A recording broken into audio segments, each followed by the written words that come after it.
kereta ni pandai enjin Syahdu babe bunyi tu. Dengar tak? Aku harap dalam video ni dengar lah. Oh!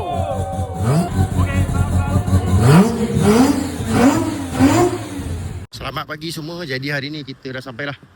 Okey, Mutiara Damansara untuk Retro Havoc. Hari ni media dia lah.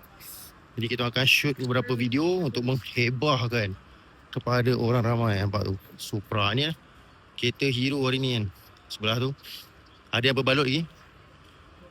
Mengah babe. Aku terparking jauh sikit. Tu wajib lah tu. Top secret. Okay, 2 biji top secret tu wajib ada. Okay, jadi event besok. Jadi saksikan lah macam mana acara ni. Tu dia.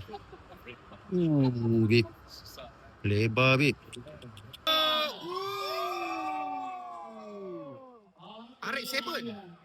RX-7 top secret warna gold. Tu dia. Spoiler tu yang paling menarik tu. Lebar cukup. Jadi ini adalah pandang belakang untuk kereta Silvia ni. Okay. Silvia warna pink ni lah. Dia sempoi lah dia buat. Dia betul-betul nyelah dekat warna dia. Belakang lebar. Rim ni lawa tu rim dia. Okay. Ni. Ni top secret lah. Top secret macam biasa lah kan. Memang gold ni adalah dia punya signature. Okay. Tu dia. Bing lagi babe. Bing. Ini kereta hero hari ni.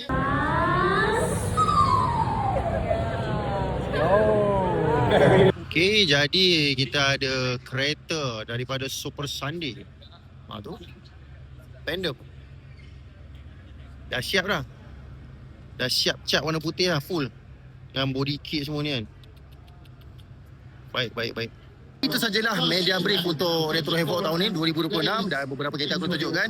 Ada lagi kereta yang dirahsiakan. Itu adalah kereta peserta daripada Malaysia lah. Kita tengok besok sama-sama. Apa pendapat korang? Baik datang tak Retro Havoc besok ataupun